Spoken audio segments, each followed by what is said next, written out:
Okay guys, so I'm going to be showing you my Three Musketeers mirror deck. The idea behind this deck is it's kind of a push deck. It's kind of like a hog rider push deck rather than a giant push deck where you have like one big push. There's a little bit of chip involved as opposed to just hammering through if you can. But eventually that's what you're going to do. You're hoping to hammer through. And I just got today the miner, and so this is a deck that I was using before without the miner. And now that I'm using the miner, I've switched over to a lot of remote attacks with the barrel and the miner, but it's the same basic pattern. The idea is that we're going to try to get a mana advantage, an elixir advantage, which I'm in position to do right now because of the way the game started out. So I'm going to go ahead and play that.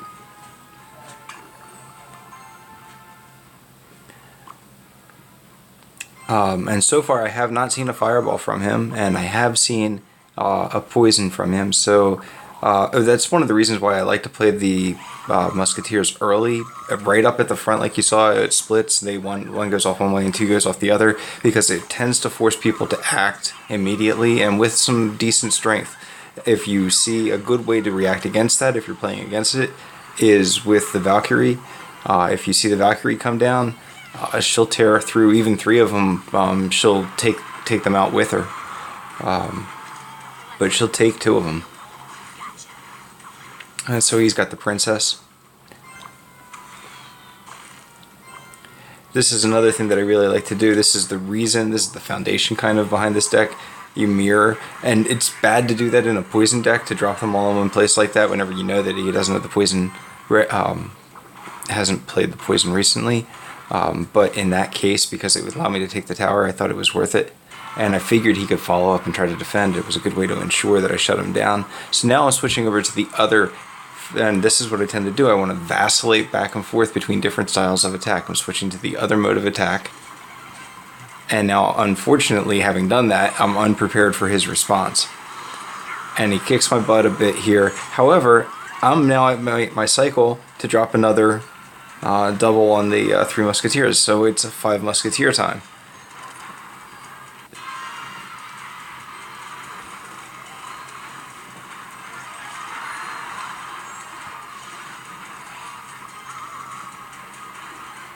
Right, and that'll actually about do it. Look at this push I've got lined up. I've got 3 Musketeers still going. I got a witch who can drop stuff to keep the tower targeted. And good game, man. Good game.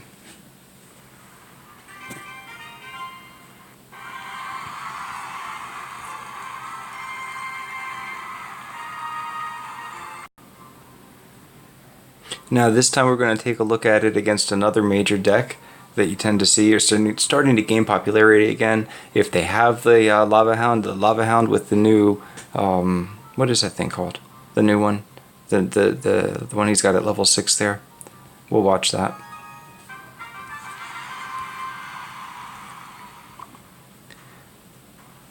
I'm happening. You can see this in the list that are there. I'm tending to pick the videos where I kick butt.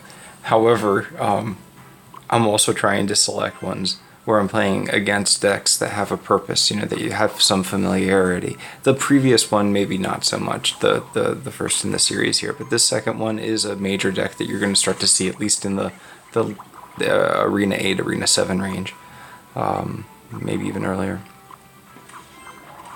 So I'm actually in trouble. I tend to not do so well against decks that have those fire spirit generators. But I have a new solution to that, which you just saw, which is the miner. I'm very happy to have that, as it's making this deck much more powerful. Look at how much damage those goblins have done. Now, part of the reason is because the pieces that I have that are relatively overleveled for my level 9, or not overleveled, but certainly towards the upper end of normal anyway, are level 4 Goblin Barrel and level 4 Witch. I don't have a level 4 Mirror. That would be incredible. But those goblins can do ridiculous damage. And now I see he's got a legendary too. I used to always look at that and go, oh no, he's got a legendary. And luckily it's the Lava Hound, so I can kill this guy, but in general, I'm in trouble if I see a different one. But you see, he's done actually a decent amount of damage. And I don't have as substantial a lead as I'd like to have at this point. However, I do have a serious push going, and I'm going to split my push, because I want to ensure that I actually get a reward out of it, even if it's just a chip. And you can see it turned into one heck of a chip.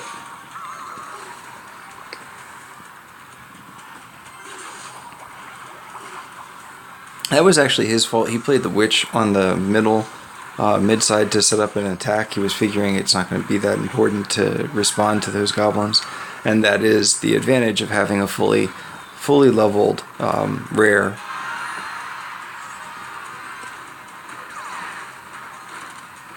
And there's nothing he can do at this point. He knows it, so he's just letting me win. So I thank him for the game, I think, and good game, man. Thank you very much. Play again.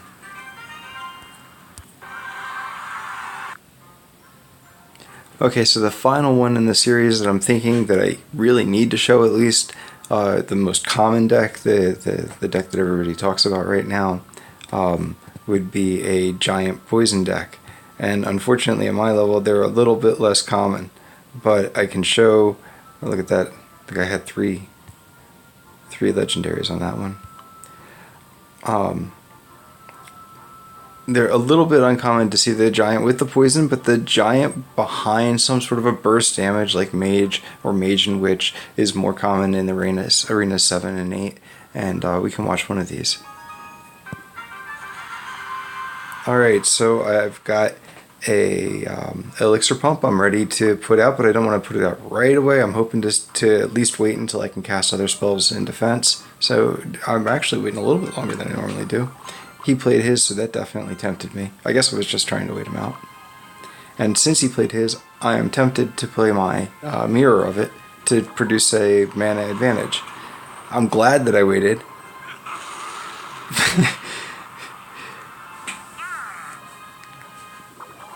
Although that was very much luck, to tell you the truth.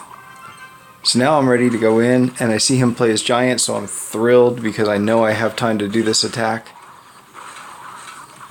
Now I have a little bit of cleanup in both aisles, but that's okay. I have the mana to spare because of my mana advantage. Still have cleanup in both aisles. He's done a good job there. He's pressuring the off lane, to try and get it as large a chip as possible. And look at the advantage he's shaved for himself there. He has done 2,000 damage across both of my towers, and I have done 0 to his. However, it's my turn to play, and I'm unfortunately met with a giant, defensive tower, which shaves a lot of this attack off of it. But I knew that it was going to be something. I actually got the tower, which is incredible, and he let me get it too. I mean, I know he was running out of mana. It was basically out of mana at that point, but he could have had some response and kept me from getting the tower fully. And I have definitely gotten my money's worth for that 1,000 health investment that I put in at the beginning.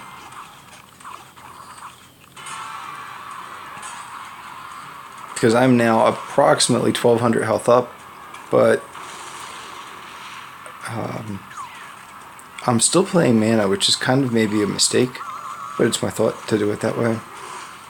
And now I'm going to let the baby dragon tank for my witch and drop in a second tank because I know that one's going to fall, and kind of storm the castle. Right, so now all I really need to do is play defensive. And strangely, he's attacking the wrong side. So I defend it, and not really worry about it so much. I'm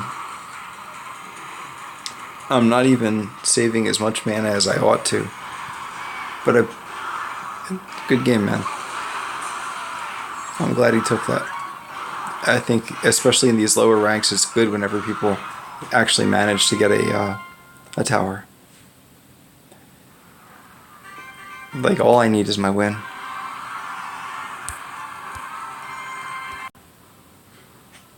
As a final demonstration, let me show mistakes, and how what not to do. This is going to be one simple, basic mistake, and the point of it is going to be don't be too aggressive. So I'm going to lose to another giant deck, a giant push deck. This one is a little bit different. I've seen these less common with the skeleton army, but it's functional. He's using a fireball instead of a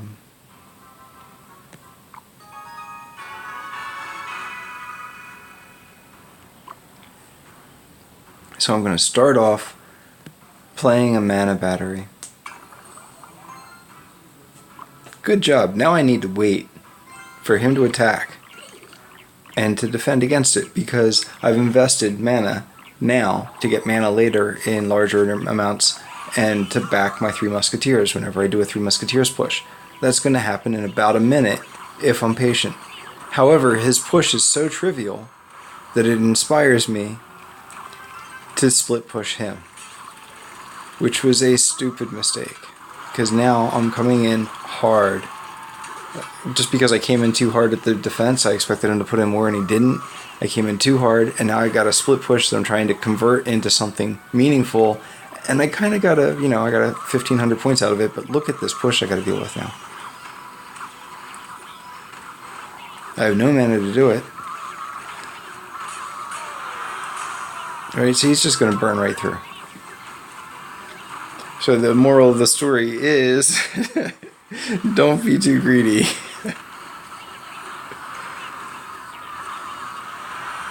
Way to go, Alan. Good game.